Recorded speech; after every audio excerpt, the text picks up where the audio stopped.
Morning.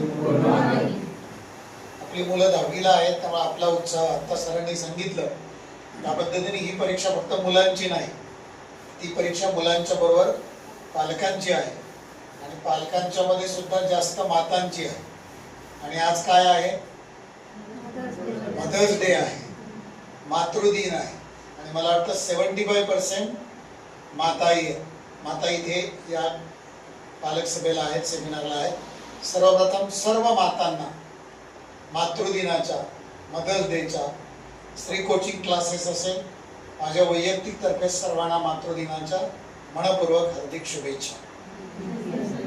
या देवी सर्वभूतेषु मातृरूपेण संस्थिता नमस्तस्ये नमस्तस्ये नमस्तस्ये नमो नमः। या सर्वातील विश्वातील देवता जर तुम्हाला कोणाच्या रूपात बघायच्या असतील तर त्या आईच्या रूपात बघायला मिळतात। आणि म्हणून आपल्या उपनिषदामध्ये जरी कोणी काही म्हणत असलं की स्त्रियांना दुय्यम स्थान, पूर्वी स्त्रियांना अधिकार नव्हता, तरी सुद्धा मी वेदातले 2-3 दाखले मुद्दाम देतो। आजच्या दिनाचं औचित्य आहे।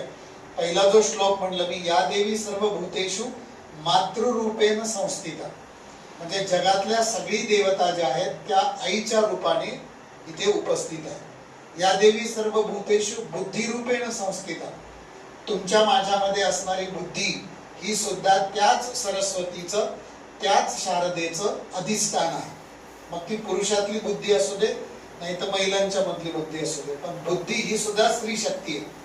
त्यानंतर या देवी सर्व भूतेषु शक्तिरूपेण संस्थिता, तुमच्या माझ्यामध्ये असणारी जी शक्ती आहे, मग ती शक्ती शारीरिक असेल, बौद्धिक असेल, मानसिक असेल, कोणत्याही प्रकारची शक्ती असेल, ही सुद्धा त्या ईश्वराच्या, विशेषतः देवीच्याच रूपाने आहे।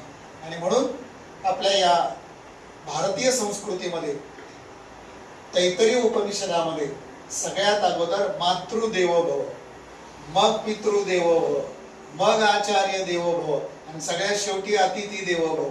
इथं सगळे आहेत, माता आहेत, पिता आहेत, आचार्य म्हणजे सर आहेत आणि मी पाहुणा आहे, त्यामुळे अतिथी देवो भव। तर कौन बनेगा करोडपती मध्ये अमिताभ बच्चनने एकदा हा प्रश्न विचारला होता की अतिथी देवो भव हे कोणत्या उपनिषदातील आहे?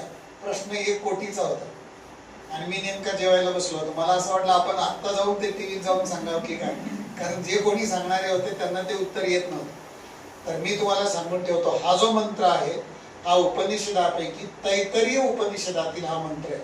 आणि हा मंत्र कधी कोणी दिला तर हा मंत्र गुरूंनी दिलाय विद्यार्थ्यांना, कधी निरोप समारंभाच्या वेळेला। म्हणजे पूर्वी गुरुकुल पद्धती होती, गुरुकुल पद्धतीमध्ये सगळी मुलं आश्रमातच राहायची आणि मग घरी जाताना ब्रह्मचर्य आश्रमातून आता संसाराला जेव्हा लागतील तेव्हा ते गुरु सगळ्यांना सांगायचे की आईना देवी समान माना, मातृदेवो भव, आई देवी समान आहे, मग पितृदेवो भव, मग आचार्य आणि अतिथी देवो भव। तर हे त्या निरोप समारंभातलं एक मंत्र आहे जो इतक्या वर्षानंतर सुद्धा आजही तंतोतंत लागू आहे। म्हणून सर्व मी माझ्या बोलण्यातले सुरुवातीचे 5-1 मिनिटं मी तुमच्यासाठी या ठिकाणी दिले, कारण तुम्ही आहात म्हणून ही सृष्टी आहे। निर्मितीची क्षमता, सृष्टी निर्माण करण्याची क्षमता ही फक्त आणि फक्त महिलांच्या मध्ये आहे। कोणी कितीही आव आणला तरी पुरुष फक्त सृष्टी निर्माण करू शकत नाही। आता अलीकडे क्लोनिंग सिस्टीम आहे, तरी सुद्धा त्यासाठी स्त्री बीज हे लागतंच, एक वेळेला पुरुष बीज नसलं तरी चालतं। हा विषय वेगळा आहे, पण तुमचं महत्व अनन्यसाधारण आहे, एक्स्ट्रा ऑर्डिनरी आहे, हे मला इथे आवर्जून सांगायचं। आता एवढी स्तुती केली, एवढं कौतुक केलं, मग आता जबाबदारी सांगणारा सांगायलाच पाहिजे की नाही? कारण हे सगळं कौतुकाच्या नंतर येते जबाबदारी, आणि ती जबाबदारी आहे, मग तुम्ही वर्किंग वुमन असू द्या किंवा गृहिणी असू द्या, कधी पण समाजामध्ये जात असताना जर आता किंवा इथे आम्ही कधी कधी विचारतो की आमच्याही क्लासमध्ये विचारतो की तुम्ही काय करता, म्हणजे जेव्हा आम्ही ओळख परेड घेतो पुढच्या वेळेला किंवा तुम्ही घेते असाल की प्रत्येक पालकाने उभं राहायचं आणि मी काय करतो, मग मी कंपनीत काम करतो का, मी माझं एखादं वर्कशॉप आहे का, माझं काही मॅन्युफॅक्चरिंग युनिट आहे का, मी काय करतो। त्याचा फायदा असा होतो, इथे बसलेले 50-60 एक पालक, समजा एखाद्या पालकाचा ट्रान्सपोर्टचा व्यवसाय आणि भविष्यात तुम्हाला त्याची गरज आहे किंवा आम्हाला क्लासवाल्यांना ट्रिप न्यायची, तर तुम्ही त्यांच्याशी थेट कॉन्टॅक्ट करू शकता। म्हणजे एकमेकाच्या परिचयाने आपल्याला एकमेकाच्या व्यवसायाची मदत होते आणि व्यवसायाची वृद्धी होते, आणि हे मराठी माणसांनी केलं पाहिजे. हा आपल्या मीटिंगचा विषय नाही, पण सहज विषय निघाला. पण त्यावेळेला कधी कधी मग एखादी गृहिणी, मी टीचर आहे अभिमानाने सांगते, एखादी गृहिणी मी जॉब करते, मी असं आहे, आणि जेव्हा एखादी स्त्री असं म्हणते की नाही मी फक्त हाऊसवाईफ आहे, मी गृहिणी आहे, पण हे सांगताना तिचा आवाज असा खाली येतो. इथून पुढे लक्षात ठेवा, गृहिणी असणं, हाऊसवाईफ असणं हा जगातला सर्वोत्तम जॉब आहे. हे तुम्ही पहिलं अंडरलाईन करून लक्षात ठेवा. तुमच्या जॉबला कमी समजायचं नाही, कधीच कमी समजायचं नाही. जग काही म्हणू दे तिकडे, आम्ही पुरुष मंडळी काही म्हणू दे, आमच्याकडे नका लक्ष दे. आता माझ्याकडे लक्ष द्या, मी तुमच्या हिताचं बोलतोय. मुद्दा असा आहे की गृहिणी असणं, इंग्लंड अमेरिकेमध्ये स्वामी विवेकानंद एकदा तिकडे गेले अमेरिकेमध्ये, आणि तिथल्या स्त्रियांनी किंवा तिथले लोक म्हणाले की आम्हाला भारतीय स्त्रियांची कीव येते, भारतीय स्त्रियांची दया येते आम्हाला. स्वामीजी म्हणले का? हा म्हणले त्यांना फ्रीडम नाही, त्यांना ते चूल मूल आणि सारखं ते सगळ्या संसारातच बघावं लागतं. आमच्या महिला बघा कुठे काय काय काय करतात. मग स्वामीजींनी दिलेलं फार उत्तर आहे आणि ते तुमचा गौरव करणार आहे. स्वामीजी असं म्हणाले की तुम्हाला आमच्या भारतातील स्त्रियांची दया येते, मला तुमच्या अमेरिकेतील मुलांची दया येते. आणि त्याचं कारण असं आहे की आमच्या स्त्रिया घरी आहेत, मान्य आहे, पण तुमच्या स्त्रिया जेव्हा बाहेर जातात तेव्हा तुमची मुलं अनाथ मुलांसारखीच असतात, मला त्यांची दया आहे. आणि म्हणून अमेरिकेमध्ये मुलांच्या मध्ये आणि पालकांच्या मध्ये बॉन्डिंग फारसं नाहीये जे तुमच्या माझ्यामध्ये आहे. तुमची मुलं आणि तुम्ही हेच बॉन्डिंग, आणि त्यातल्यातच आईचं बॉन्डिंग जास्त आहे. त्यामुळे गृहिणी असणाऱ्या माता ज्या आहेत त्यांनी स्वतःला कमी समजू नये, आणि ज्या जॉब करतात त्यांची दुहेरी जबाबदारी. आज आपण पाकिस्तानवरती अटॅक केला, त्यांना घुसून जाऊन तिथे मारलं, आणि हे सगळं सांगण्यासाठी 2 महिला आल्या होत्या, हे तुम्ही टीव्हीला पाहिलं असेल. आणि हा महिलांचा केलेला, नरेंद्र मोदीजींनी केलेला सन्मान आहे. आपल्या लोकांना तिथे फक्त पुरुषांना मारताना आपल्या हिंदू धर्मातलं किंवा आपल्या भारतीय संस्कृतीतलं कपाळाचं कुंकू महत्वाचं आहे, आणि त्या कपाळाचं कुंकू महत्वाचं असताना तेच कपाळाचं कुंकू पुसताना आपल्या महिलांना पाहावं लागलं. म्हणून आपल्या नरेंद्र मोदीजींनी त्या ऑपरेशनला नाव सुद्धा दिलं सिंदूर, आणि हे नाव ऐकून बऱ्याच महिलांचं दुःख कमी झालं. म्हणजे हे मला सगळं सांगण्याचं कारण का, की तुमची जबाबदारी काम करणारे असो किंवा काम करणारे नसो, दोन्हीही तितक्याच महत्वाच्या आहेत. आणि दोन्ही काम करत असतील तर तुम्हाला थोडीशी रिस्पॉन्सिबिलिटी जास्त आहे, कारण तुम्हाला ऑफिसवरून यायचंय, तुम्हाला परत घरी थांबायचंय, तुम्हाला मुलांकडे लक्ष द्यायचंय. बरं, कोणी किती मोठं असलं ना तरी स्वयंपाक केल्याशिवाय सुटका नाही, कारण आपल्या मुलांना घरचंच खायचं असतं. तुम्ही प्रत्येक वेळेला काही बाहेर, बरं एखादी बाई लावली तर धुण्या भांड्याला लावा, स्वयंपाक तर तुम्हालाच करायचा आहे. त्यामुळे हे सगळं करत असताना सुद्धा यावर्षी तुमची जबाबदारी थोडीशी वाढणार, तुमचंच प्रमोशन होणार आहे. आतापर्यंत तुम्ही वेगवेगळ्या प्रमोशनला झाला, पहिल्यांदा तुम्ही आई झाला, जेव्हा तुम्ही तुमच्या मुलाला जन्म दिला तेव्हा तुम्ही आई झाला, ती मोठी पदवी आहे, जगातली सगळ्यात मोठी पदवी आहे. पण आता ह्याच आईचं लेकरू 10वीला आले, आणि म्हणून सरांनी जे 2 मुद्दे सांगितले ते एकदा मी हायलाइट करतो, जे मला महत्वाचे वाटतं, त्याचं थोडंसं ऍड पण करतो, आणि मग आपल्या ह्या सिस्टीमकडे येतो. सरांनी सांगितलं होतं की 600 मार्काचा पेपर आहे, त्यातले 480 रिटर्न आहे आणि 120 शाळेकडे आहे. सरांनी शाळेतल्या मार्कांसाठी काय करायचं हेही सांगितलं, ते फार महत्वाचं आहे बरं का. मी त्याला परत रिपीट करतो, प्रत्येकाचं बिहेवियर खूप चांगलं असलं पाहिजे शाळेतलं, कारण मग तो राग काढायची एक संधी असते. सगळे शिक्षक असे नसतात, प्रत्येक शिक्षकाला वाटतं की आपल्या मुलांना विद्यार्थ्यांना चांगले मार्क द्यावे, पण एखादा विद्यार्थी जर खूपच त्रास देत असेल तर तो राग कुठेतरी डोक्यात निघणार आणि मग ते मार्क त्यांचे कमी होणार. त्यामुळे आपल्या विद्यार्थ्यांनी शिक्षकांशी असणारे रिलेशन हे चांगले ठेवा, चांगल्या पद्धतीने त्याचं वर्तन असलं पाहिजे. दुसरी महत्वाची गोष्ट आहे, फक्त चांगलं वागायचं नाही. मी त्याच्या पुढे जाऊन ऍड करून सांगतो, सरांच्या मुद्द्यात ऍड करून सांगतो. आपल्या मुलांनी आपल्या शाळेतल्या शिक्षकांना मधून मधून भेटून काही प्रश्न विचारले पाहिजे. प्रश्न विचारले पाहिजे, सर तुम्ही मला हे शिकवलं, मला हे कळलं, पण मला याच्यात थोडीशी अडचण आहे, किंवा ह्याच्यावरती परीक्षेला कशा पद्धतीचे प्रश्न येतील.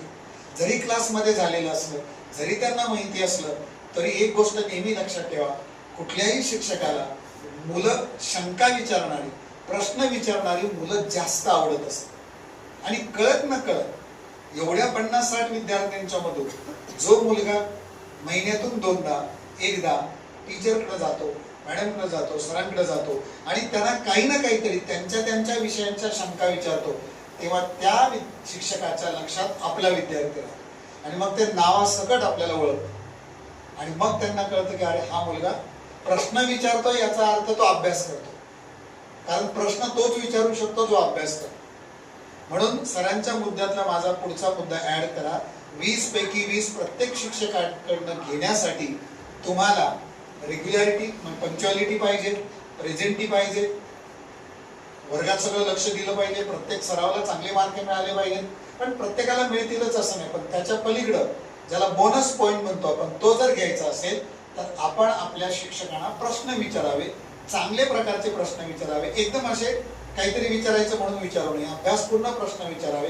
आणि जरी एखाद्याचं उत्तर येत असेल तर सर मी असं लिहिलंय, किंवा तुम्हाला सांगतो रायटिंग स्किल, एखादा निबंध लिहून जा, एखादं लेटर लिहा तुम्ही आणि सरांना दाखवा, सर मी हे लिहिलंय, आता याच्यात तुम्ही मला तपासून द्या किती मार्क पडतील. मग सर म्हणतील 5 आउट ऑफ 3.5 पडतील, 4 पडतील. मग सर मला 4 आउट ऑफ 5 आउट ऑफ 5 कधी मिळतील का, 4.5 कधी मिळतील का, मला अजून अर्धा मार्क वाढवायचा असेल तर मला काय करायला पाहिजे. हे जेव्हा तुम्ही इंटरॅक्शन शिक्षकांच्या बरोबर वाढवता तेव्हा तुमचा तर फायदा होतोच होतो, परंतु त्या 20 मार्काकडे त्या शिक्षकाचं लक्ष राहतं. त्यामुळे हे आपल्या मुलांना तुम्ही हे सांगा.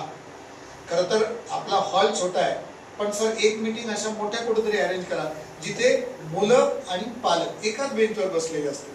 म्हणजे बऱ्याच वेळेला आपण जे सांगतोय ते ज्यांच्यासाठी सांगतोय पुन्हा हे फिल्टर होऊन जातं, नाही का. शेवटी मानवाची एक, मी तासभर बोललो तर तुम्ही तासभर घरी सांगणार नाही ना, तुम्ही 5च मिनिटात सगळा सारांश सांगून मोकळा होणार.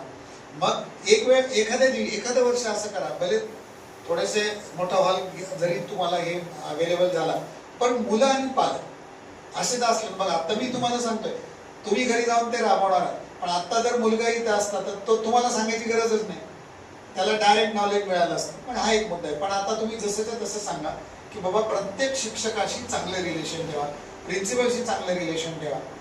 आता सायन्सचे मात्र मार्क प्रॅक्टिकल नाही, बाकी मार्क जे आहेत ते ओरल पण असते बरं का, लँग्वेजला ओरल असते.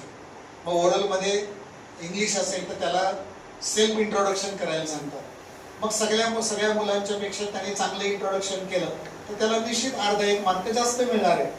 पण हे पण समजून घेतलं पाहिजे. आपण फक्त 80 मार्काची तयारी करतो आणि एखादा जे 20 मार्काच्या तयारीकडे आपलं दुर्लक्ष होतं. तर आता तिकडे लक्ष द्यायचंय. सगळ्या बाजूने आपली बिल्डिंग चांगली लागली पाहिजे. हा एक मुद्दा झाला. दुसरा महत्वाचा मुद्दा मला सांगायचा की हे 600 मार्काचा जरी पेपर असला तरी पर्सेंटेज जे आहे ते बेस्ट ऑफ 5 चे काढतात, हे तुम्हाला माहिती असेल. म्हणजे आणि हे चांगलं आहे. का चांगलं आहे, समजा माझे 6 पैकी 5 विषय खूप चांगले आहेत, पण माझा एक विषय थोडासा डाऊन आहे. मग ते एक विषयामुळे माझं पर्सेंटेज काय होतं, माझं पर्सेंटेज डाऊन होतं. सगळीकडे मला अबोव 90 आहे आणि मला इकडं बिलो 70 आहे. आलं ना, सगळ्या पर्सेंटेजवर त्याचा परिणाम होतो. मग बोर्डनी काय केलंय की जे 70 आहेत ते बाजूला काढले आणि जे बेस्ट ऑफ 5 आहेत त्याचंच ऍडिशन केली, त्याचाच ऍव्हरेज काढला. त्यामुळे अलीकडं मुलांचे मार्क्स वाढलेले तुम्हाला दिसतात. तुम्ही तुमच्या वेळेला 10वीला असताना ही सिस्टीम नव्हती, मी 10वीला असताना ही सिस्टीम नव्हती. इव्हन आमचा पेपर तर 750 मार्काची टोटल होती. म्हणजे त्यावेळेला 650 मार्क होते, कारण त्यावेळेला सायन्स आणि मॅथ 150 मार्काचं होतं. आता हे आहे आणि ह्याचा फायदा असा होतो की पर्सेंटेज चांगले होतं, कारण एका विषयामुळं त्याचं पर्सेंटेज डाऊन होत नाही, हे तुम्हालाही माहिती असलं पाहिजे. पण याचा अर्थ तुम्ही मुलांना हे सांगू नका की एखाद्या विषय जाऊ दे, कच्चा राहिला तर कच्चा राहिला, असं नाही. 10वी पर्यंतचं जे नॉलेज आहे ना ते आयुष्यभरामध्ये पुढे कायमस्वरूपी उपयोगाला पडतं, हे लक्षात घ्या. पुढे कोणी सायन्सला जाईल, कोणी आर्ट्सला जाईल, कोणी कॉमर्सला जाईल. आर्ट्सला जाणाऱ्यांना सायन्स नाही, पण 10वी पर्यंतचं सायन्स हे त्याच्या आयुष्यभरापर्यंत उपयोगाला पडेल, हे आपण लक्षात घेतलं पाहिजे. त्यामुळे बेस्ट ऑफ 5चा फक्त डोक्यात ठेवा, पण बेस्ट ऑफ 5 मुळे एखाद्या विषयाकडे बिलकुलच लक्ष द्यायचं नाही, मला फक्त त्याच्यात पासच व्हायचंय असं करून चालणार नाही. 10वी पर्यंतचं गणित हे आयुष्यभराचं बेसिक गणित. 10वी पर्यंतचं विज्ञान, तुम्ही जर का विज्ञानाचे थोडे जरी अभ्यासक असाल तर आपल्या, मी सांगितलं ना, क्लोन, हा क्लोन अभ्यासाचा विषय. आपल्यामध्ये DNA, पुन्हा वेगवेगळ्या क्राईम रिपोर्टमध्ये किंवा सायबर क्राईम आता हल्ली जे येतं ना, हे सगळं सायन्सच्या टेक्स्टबुक मध्ये. म्हणजे सायबर क्राईम गुन्हेगारी कशी रोखायची, त्याला कसं काय करायचं, हे जे मोबाईलवर आपल्या ऐकायला येतं हे सगळं 10वीच्या मुलांना सगळ्या गोष्टी आहेत. असा हल्ला झाल्यानंतर, अशा पद्धतीचं डिझास्टर झाल्यानंतर कोणतं प्रिकॉशन घ्यायचं याची सुद्धा सिस्टीम 10वीच्या पुस्तकात. म्हणून कोणताही विषय हा वर्ज्य नसावा, कोणताही विषय बाजूला ठेवू नये. बेस्ट ऑफ 5 हे फक्त मी तुमच्या माहितीसाठी सांगितलेलं आहे, ज्याच्यामुळे पर्सेंटेज चांगलं होणार. पण अभ्यास करताना सर्व विषयांचा चांगला अभ्यास करायचा. तिसरी महत्वाची गोष्ट आहे, काही ॲडिशनल पॉइंट्स असतात. मग ज्यांची ड्रॉइंगची एक्झाम एलिमेंटरी असेल, इंटरमिजिएट असेल, तर आपल्या मुलांना त्याही परीक्षेचे सर्टिफिकेट वगैरे जे आहेत ते व्यवस्थित ठेवा. त्याला A ग्रेड आहे का, B ग्रेड आहे का, C ग्रेड आहे. 5 मार्क वाढले म्हणजे 1% वाढलं. लक्षात घ्या, एखादा मुलगा आणि 10वीची कॉम्पिटिशन एका मार्कावर नाही. त्यामुळे तुमच्या मुलाला म्युझिकच्या काही परीक्षा दिल्या असतील तर त्याचे सर्टिफिकेट जपून ठेवा, ते शाळेकडे द्या. शाळा विसरते कधी कधी. इंग्लिश मिडियमच्या शाळांना ह्या फार गोष्टी करायच्या नसतात, पण आपल्या सेमीच्या ज्या सरकारी शाळा आहेत त्यांना हे खूप व्यवस्थित करायचं असतं. इंग्लिश मिडियमच्या शाळांना अतिरिक्त काही काम करायचं नसतं. जर कोणी करत असेल तर ते चांगले, त्याचे हे मार्क्स ऍड करायचे. कित्येक मुलांचे मार्कच ऍड झाले नाहीत असं पुढच्या वर्षी कळतं आपल्याला. रिझल्ट लागल्यावर कळतं की माझे इंटरमिजिएटचे मार्क ऍड झाले नाही. तर इथं तुम्ही जागृत असलं पाहिजे. म्हणजे शेवटच्या 2-3 महिन्याच्या आधी आपलं शिक्षकांना भेटून, क्लास टीचरला भेटून, सर याला इंटरमिजिएटला A ग्रेड आहे, मग त्याचे मार्क्स तुम्ही ऍड केलेत का, म्युझिकमध्ये हा इतक्या परीक्षा त्यांनी दिलेल्या आहेत, इतक्या ग्रेड झालेल्या आहेत, स्पोर्ट्स मधले मार्क मिळतात, हे लक्षात घ्या. स्पोर्ट्समध्ये नॅशनल लेवलला, तालुका स्तरावरती, जिल्हा स्तरावरती गेला असेल तर त्याचं सर्टिफिकेट जोडलं तर त्याचेही मार्क मिळतात. थोडक्यात काय, तर आपल्याला सगळ्या गोष्टीचा फायदा घ्यायचा आहे. आणि समजा नसेल कोणी तर हरकत नाही, मग आपल्या अभ्यासावर कॉन्सन्ट्रेट करायचं. पण जर आता नवीन न्यू एज्युकेशनल पॉलिसी आली बा, NEP, ती आता अजून अंमलबजावणी व्हायला 3-4 वर्ष लागतील. साधारणतः 28-29ला 10वीला ते येऊ शकतं. पुढच्या वर्षी पहिलीला आहे, म्हणजे पहिली आणि तिसरी असं काहीतरी पुढच्या वर्षीचं नियोजन आहे. आता त्यामुळे तुमच्या मुलांना ओल्ड सिलेबस, ओल्ड सिस्टीम सगळं जुनंच. फक्त बदल एवढाच आहे गेल्या वर्षापासून झालेला. मगाशी सरांनी तो अंडरलाईन करून सांगितला, परीक्षा मार्चमध्ये नाही, परीक्षा फेब्रुवारीमध्ये. आणि मग फेब्रुवारीमध्ये असल्यामुळे कळत न कळत कमीत कमी 15 दिवस परीक्षा अलीकडे आलेल्या आहेत. 8 ते 10 दिवस किंवा 10 ते 15 दिवस परीक्षा अलीकडे आलेल्या आहेत. मग जर परीक्षा अलीकडे आलेल्या असतील तर आत्ता आपल्या मुलांच्या अभ्यासाची सुरुवात झाली पाहिजे. म्हणून सरांनी 15 एप्रिल जी डेट दिली ती योग्य आहे. पण अजूनही काही पालक, काही मुलांना असं वाटतं की सुट्टी आहे, एन्जॉय करू द्या. करा ना एन्जॉय. आम्ही कुठं म्हणतो तुम्ही एन्जॉय करू नका. अभ्यास करून एन्जॉय करता येतो. खरं तर अभ्यास करून जास्त एन्जॉय करताय. तुम्ही नुसता एन्जॉय करायला गेलं, अभ्यास नसेल तर तुमच्या डोक्यात राहतं की माझा अभ्यास नाही झाला, मग तुमच्या खेळातही नाही लक्ष. त्याच्यापेक्षा 1-2 तास तुम्ही चांगला अभ्यास करा आणि मग अर्धा-पाऊण तास जर तुम्ही खेळायला गेलात तर 100% तुमचं खेळातही मग लक्ष लागतं आणि तुमचा अभ्यासही झालेला असतो. 10वीचं वर्ष म्हणजे तुम्ही सगळ्याच मुलांना पार पॅक करू नका, त्यांना आनंद पण घेऊ द्या. गमतीने आम्ही म्हणतो की आम्ही एखाद्या घरात गेलं की तिथलं वातावरण बघून आम्ही 2 गोष्टीचा निष्कर्ष काढतो. जर फार वातावरण गंभीर असेल तर आम्ही 2च गोष्टी म्हणतो, एक तर यांच्या घरात कोणीतरी 10वीला आहे किंवा यांच्या घरात कोणाच तरी 10वा आहे. या 2च गोष्टी आम्ही अंदाज काढतो. असं 10व्यासारखं सुतक पडल्यासारखं वातावरण नाही करायचं, हेल्दी वातावरण ठेवायचं आणि ती आपली ड्युटी. म्हणजे याचा अर्थ त्याला फार मोकळी, पण हे बघा, धनुष्यबाण इतका पण ताणायचं नाही की तुटून जाईल आणि अजिबातच ताणायचं नाही असंही नाही करायचं. आपली मुलं कोणत्या कॅटेगरीत बसतात, काही मुलांना सांगितल्याशिवाय बसत नाही अभ्यासाला, असं पण असतं ना की सांगितल्याशिवाय बसत नाही. 2-3 प्रकार असतात माणसांचे सुद्धा. काही असे सांगितले की लगेच पेटतात बघा, ते कापरासारखे असतात. कापूर कसा असा पेटाला की लगेच पेटतो. म्हणजे जर आत्ता माझ्या बोलण्याचा काहींच्यावर इतका चांगला परिणाम होईल की ते लगेच पेटून उठतात. नाही, मी आता घरी जाणार, लगेच टाइम टेबल आणि सरांनी सांगितलं ते लगेच मुलाला लगेच पेटून उठतात. काही जण असे असतात की उशिरा पेटतात, ते लाकूड बनवा उशिरा पेटतात पण पेटत राहतात. ते कापूर कसं आहे, पेटला विजून गेला. तसं नाही झालं पाहिजे. आता तुम्ही लेक्चर सरांचं माझं ऐकलं, 4 झाले पालक, घरी गेले लगेच आणि 2-3 दिवस झाल्यावर जायचं. असे पण नको आम्हाला. लाकूड जरा उशिरा पेटतं पण उशिरापर्यंत त्याचा ढग राहत. आणि काही जण असे की स्वतःही पेटत नाही आणि दुसरा पेटलाय त्याला विजून टाकतात, ते चिखल. चिखल स्वतः तर पेटत नाही, पण पेटलेलं विजून टाकतो. तर असं नाही आपल्याला म्हणायचं. आपल्याला मध्यम स्वरूपातलं जरी झालं तरी ते योग्य आहे. त्यामुळे आपल्या मुलांसाठी पहिली गोष्ट मी आता परत हे करतो की एक पूर्ण वर्ष आपल्या हातात नाही आहे का 365 दिवस. आता एक 2-4 दिवसात किंवा या आठवड्यात 10वीचा निकाल लागेल, पुढच्या वर्षी तुमच्या मुलांचा निकाल लागणार. मग आता मला सांगा, परीक्षा त्यांच्या मार्चमध्ये संपलेल्या आहेत, म्हणजे ह्या मुलांना फेब्रुवारीचाही महिना पकडायचा नाही. फेब्रुवारीचा महिना सगळा प्रॅक्टिकल आणि याच्यातच असतो. त्यामुळे खरे अभ्यास